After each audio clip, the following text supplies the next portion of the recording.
Lahir dari keluarga miskin, broken home, dia tumbuh dalam kekurangan kasih sayang orang tuanya. Tapi apa yang dia lakukan sekarang? Mari kita sambut Paulus Wiratno.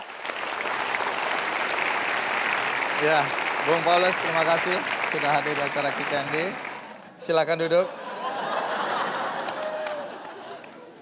Pertanyaan pertama, mengapa Anda memegang kepala Anda? Senasib. Sama-sama kah demen?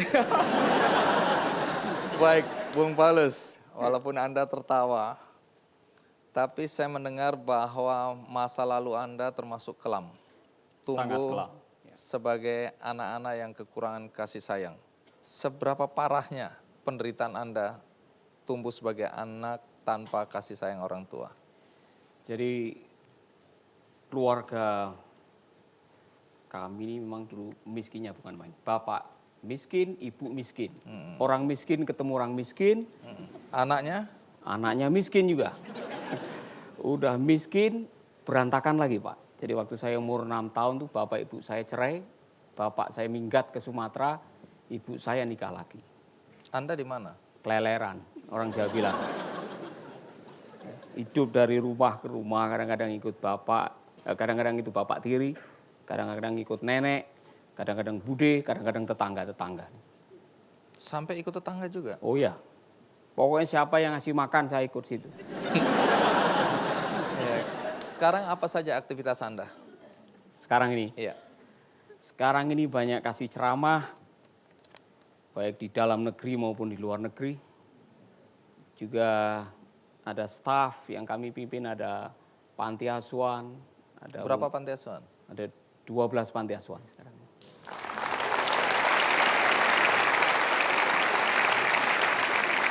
Menarik, kisah tentang anak miskin, lahir dari ibu bapak miskin,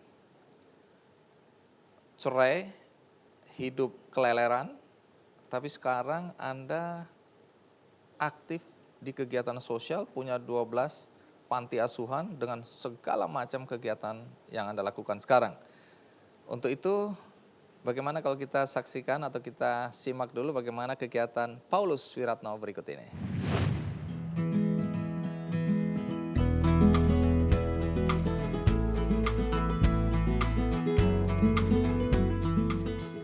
Seperti inilah keakraban Paulus Wiratno dengan anak-anak panti asuhan yang berada di Denpasar, Bali.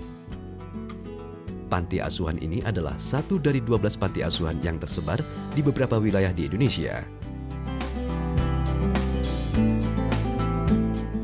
Ke-12 panti asuhan ini berada dalam naungan Yayasan Mercy Indonesia yang didirikan Paulus 13 tahun silam.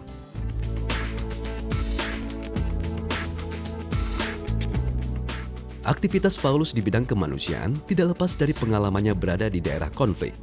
Sempat menjadi pengungsi di Ambon dan mengunjungi perbatasan Timur Leste. Paulus melihat banyak anak kehilangan orang tua dan mengalami trauma mendalam. Hatinya pun tergerak untuk menolong dan lahirlah panti asuhan pertama di Atambua yang kemudian disusul dengan beberapa kota lainnya. Mercy Indonesia juga mendirikan Women Rescue, yaitu tempat untuk menampung dan memberikan pelatihan kepada wanita korban trafficking. Tidak hanya panti asuhan dan Women Rescue, Paulus juga mendirikan radio Dian Mandiri yang kini memiliki 47 jaringan yang tersebar di berbagai wilayah di Indonesia.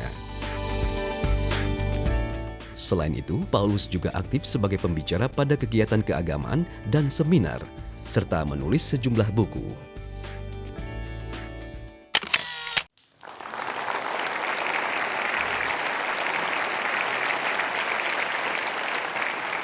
Bung Paulus, nanti saya akan tanyakan mengenai masa lalu Anda, tapi sekarang yang ingin saya tahu, katanya ada satu peristiwa besar dalam hidup Anda ketika Anda berada di Ambon.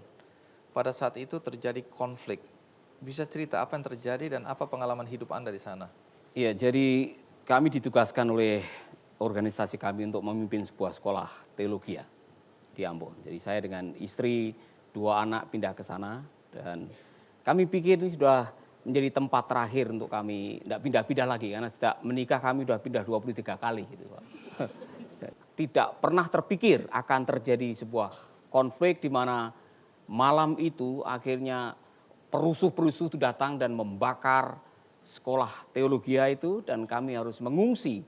Dan disitulah kami melihat betapa luar biasanya kehidupan yang menjadi korban konflik yang luar biasa itu. Apa gambaran besarnya yang Anda lihat pada saat itu?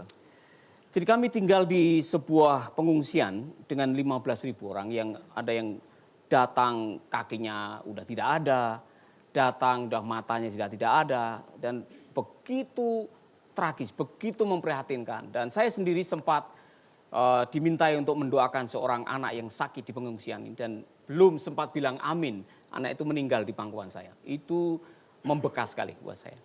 Akhirnya yang menderita adalah anak-anak. Lalu apakah itu momentum yang membuat Anda merasa terpanggil sejak saat itu? Itu awalnya. Jadi saya melihat anak-anak begitu banyak. Untuk dapat makan nasi putih itu ngantri 4 jam.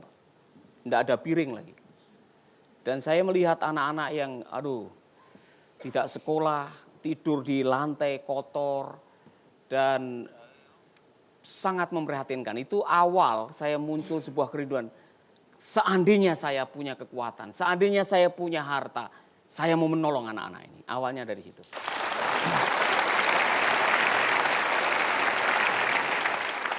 Bagaimana dengan istri dan anak-anak Anda waktu itu?